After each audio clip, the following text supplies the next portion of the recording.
makes it easier for patients, let's not call them patients, we're calling community members, to complete the form much quicker. We also had printable versions of the form. So when a clinic worker goes to a remote area where there's no Wi-Fi, you're able to complete the printable version, bring it back to the office, and later process it. And one of the other cool things that we did to make it easier was have the forms in Spanish. And we have the ability to do more languages. So it served very well for the Spanish-speaking population. So these are things that we did to intercept the data, get a record of it, to build solutions, insights into it, to make it easier for clinic workers to fill out these forms. So each set of questions, we didn't want the community members to fill out the same information over and over again.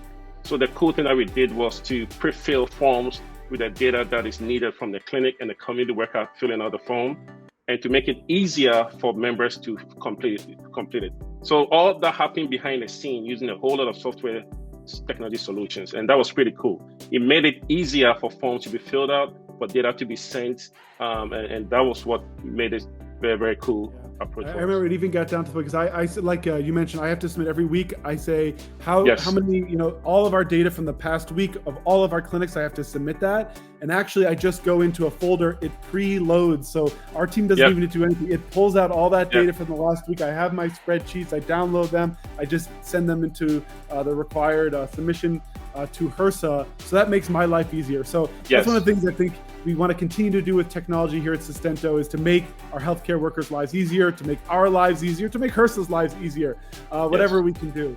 Yeah, it was no small challenge, and it was a really early stage of the pandemic where we're getting so much information. So I feel like what we did was we sort of stopped. We had a huge amount of clinics, completely different, and we're like, let's make sure we're doing our learning, which is always what we try and approach every project with. So I and other teammates went to some clinics we were working with to really understand their realities.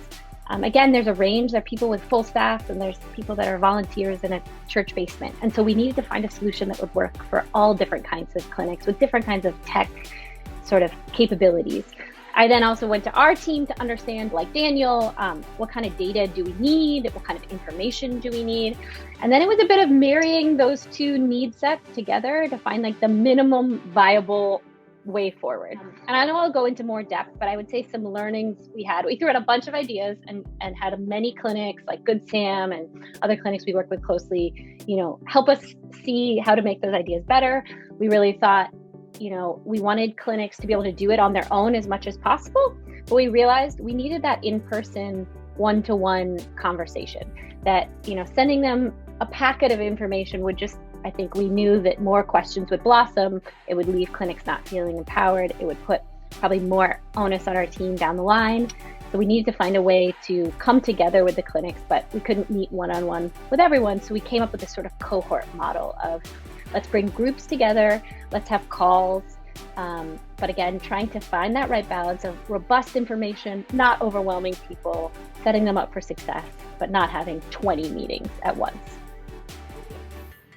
When it comes to our organization and our approach, it's very similar to the work that you do with Sostento. We see ourselves as sort of a bridge organization between funders and community-based organizations, or between, traditional academic settings like universities and community-based organizations. And all too often, when evaluation begins after things have already started, we're only thinking about what's needed from a funder perspective. And so we're excluding community-based organizations or stakeholders from really participating in that process. We value the community's expertise. I think everyone from your team that has come on so far has touted the input that the clinics have provided, and we know that you also prioritize that. So by getting evaluation going at the beginning, we have an opportunity to really center that community experience and value that knowledge. And quite frankly, if we're going to solve any type of public health problem, we need solutions that are community driven for sustainability and scalability. They know their communities best, and they're going to know what works and what doesn't. What I want to do now is to show you a little bit of the results of all this hard work, which is the data dashboard that is an aggregation of all the data that you clinics who are here have collected. So let's bring that up. Really interesting is when an individual who's getting vaccinated fills out one of our data collection forms, they include the reasons that they were hesitant or they delayed in getting vaccinated and why they decided to get vaccinated. So this is really, really important information for us to know what is being most effective, when it comes to getting people vaccinated. We don't need to just, go on anecdotal evidence. We don't have to listen to, what are our folks saying? We are able to be data driven and see that the top reasons that people are prompted to get vaccinated are because they've received a flyer, information about getting vaccinated, or they've engaged with a health worker who gave them information, or they came in a community event. So we can start to see what are the reasons people are maybe hesitant to be vaccinated, and what are the reasons that they did get vaccinated. And with this data, we're also able to do the time series. So we can look over the last month, how is that trending? Are there new reasons for hesitancy? Are there new reasons that are people getting vaccinated? And that allows us to adjust our strategy with all of you. Because you get this data filled in, we are able to really understand why are people getting vaccinated, what are their hesitancy, and we can adjust our strategy to help you. So this is a really important piece of aggregate data that we are often looking at. So on top of that hesitancy or why they got vaccinated, we can, again, kind of break that down by state as well. We know that there are different, pieces of information that may be received differently based on the communities you're in. So we do also drill down by state and sometimes even down by clinic or community because we know that there can be difference in state by state, community by community context. This one is also really cool, we also look at the same data of why individuals are not getting vaccinated. And we say, well, what are the biggest barriers? And we saw one of the largest kind of reasons for delay or vaccination hesitancy was that people didn't have transportation to get access to the vaccine. We know a lot of patients of free and charitable clinics who all live below the poverty line, often are working poor. They work 9 to 5. They may not have a car. They may have to rely on public transit or a friend or a family member to get to the clinic. And we were able to see in our data that, yes, that was a huge barrier to people getting vaccinated. And that led us to prioritize our relationship with Uber Health and to really look for a solution around that transportation barrier. What made it successful for you? How did you do it? So that our clinics are very busy, right? The day you started working with us, you started receiving many calls. So every day we have many new patients. Every day we have many new programs. Every month we have different new programs in our clinic. So our staff, which is more than 100 staff members, and we are extremely busy at our parts. But see, this was an opportunity, and I'm thankful to your entire team that they have been helpful. I know that our staff members who are working specifically for this Sostento project, they had initially different challenges in collecting and reporting those data points.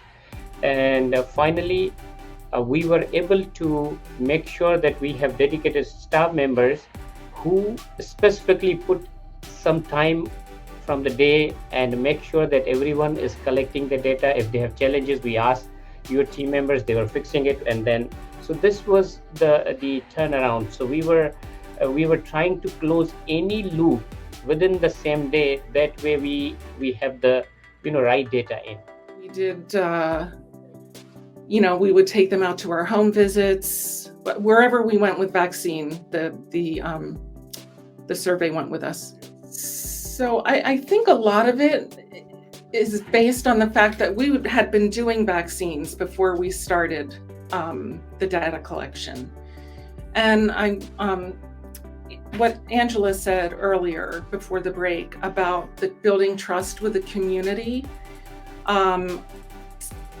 center volunteers definitely became kind of a household word for anybody who was interested in getting a vaccine. And to be perfectly honest, we hardly had anyone decline to fill out the survey. And I explained it to people like we're just trying to keep the vaccine machine going. Because remember, all these fancy bells and whistles, all these technology solutions that we build are pretty much useless without the data. The data is what we need to feed into these technology solutions to make it meaningful. All the dashboards, all the AI solutions, they all need the data.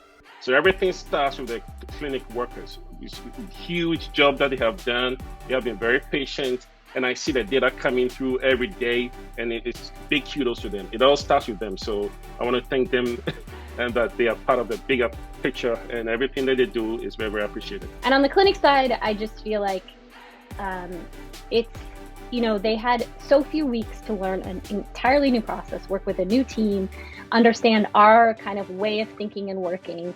Again, in a pandemic, in a time, even just being a health worker in general is a stressful, under sort of resourced profession. And they did it with such grace and generosity. They were so cooperative. They went through so many hoops. They were generous with us as we learned how to do this better and help other clinics. And it just made our job kind of a dream. And we felt like we got to understand clinics better, and hopefully make their lives a little easier. And kudos to the clinics for doing the hard work, for vocalizing it, for saying, hey, this isn't working for me, we need another solution. And I mean, really just tailoring all of these things to meet the needs of their target populations. Really, we think that at this point in the project, there is a lot of reason to be celebrating with all of you. I'm so, inspired, and, really, really, really thankful to have the opportunity to work with you. For those who maybe are newer, is we made a pledge in early 2021 that we would raise funds, that we would support clinics in this way. And I'm so happy that we were able to deliver. We were able to strengthen the network and achieve what we've been able to achieve. And our hope is to continue with these lessons learned into the future.